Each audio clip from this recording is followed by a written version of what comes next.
chủ bút là ngồi ngồi mình hộ tới mình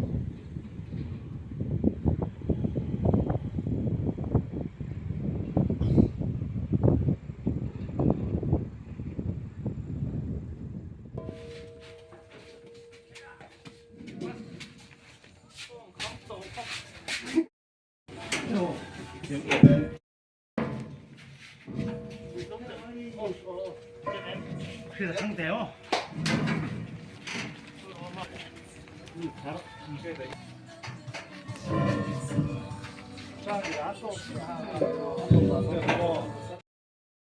방송 ha ăn là hòm tổ đơn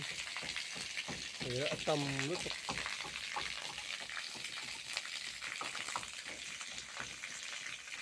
số năm phở bộ sông lên là số cần được có bằng xi lên thì chuyến hết là hiền rồi là chuộc cái này đó này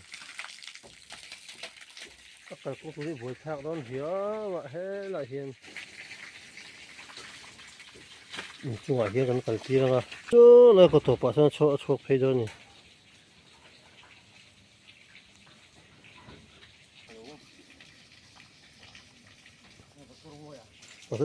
thính thính tí nữa đâu nhỉ chợ bốc xì á tùy line xì mà buổi ta khó mấy ngay tùy riêng tùy với thân lạc căng hết rồi thế là bạn hơn phải tấn vượt thang à nhưng vẫn là mà hơn thế tạ số tạ cú tạ gần hít cả rất rồi số lại son làm khuôn cả trôi đâu xứ thale cái trục sắn đi đâu mình này gọi này cái nào bạc kia hơn này mà đồ đó này cần dùng chụp mấy đôi nhá thế nó bằng như thế tùy đường color khi lại in mi tùy đường khi cần là tháp khó hơn tất cả là chụp tay tụm à ít sắc cái này ha dạ vàng in nó sâu bule cái ngâm to lo wa thiên cô hà lon thiên cô là cái đặc sản đó chuyện thế nó sâu zakka thiên cô hà lon đấy mày đi ta chủ nó đủ rồi. nó truy mày hay đấy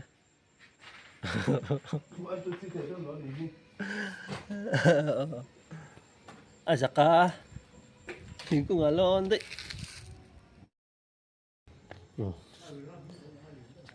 khui hi mình tung cái là lo mình hun to về xem em tung mo anh đil hiya mà đi rạ về khóc mày marka sa khan musia cho ít lâu lệ đấy tông rồi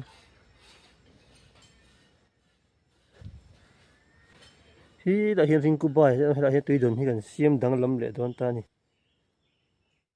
cái là siêu bông thử mình là bé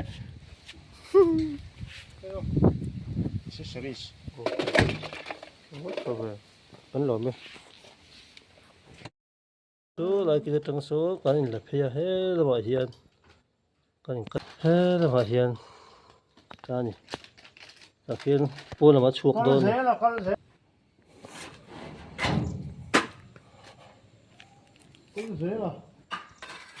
nhưng mấy tí ta gần chép à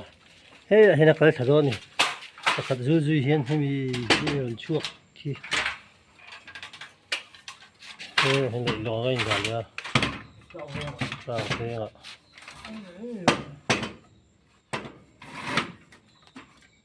đây là tiếng kia của anh lụt khom thật đó ta nè pipe sao còn về ngay đó nè bận rồi là sản xuất thì khám xem ạ 45 thế mình hiền cái cả tiêu mà nó gì ra về ra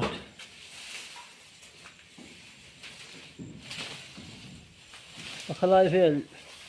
hơi bé in kín nó bây giờ mua ha khá là về mua hết tốt rồi à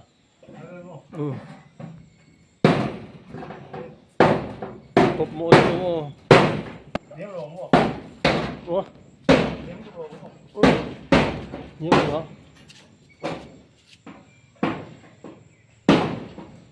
được hai khăn thế là mà những lụt chứ lụt thâu thâu lắm mò thì hết rằng hiện ta khá chú tí sản lệ nhiều khá chú thế không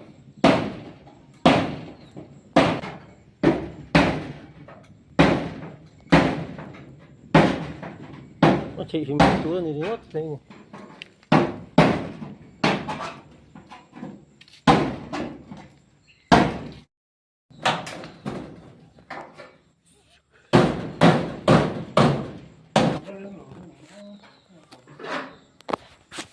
Ồ đấy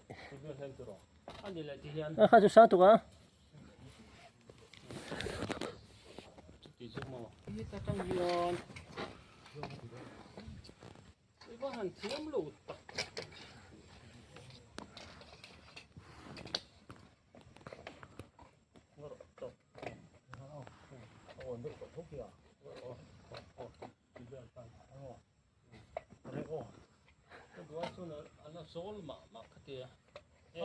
anh thấy lâu anh chăn chung khao số mi anh lú nó tuổi số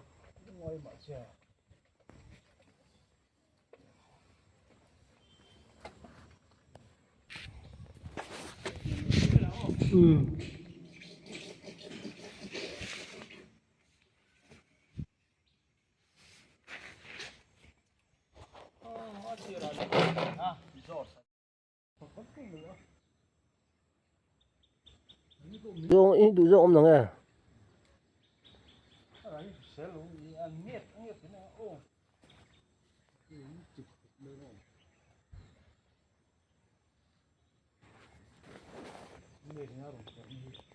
nó một con mình thật thị lộng hoa đó mì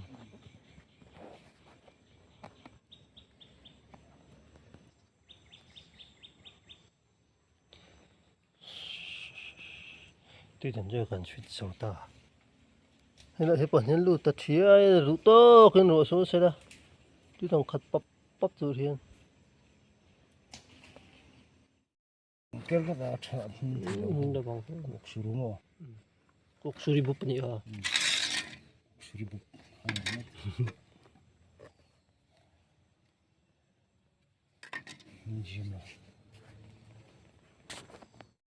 tuy tuần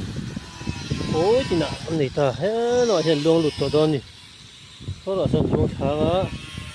cú là mà học cái á cú lại còn cái cú ngu vậy cú học cái gì năng cú học cái gì năng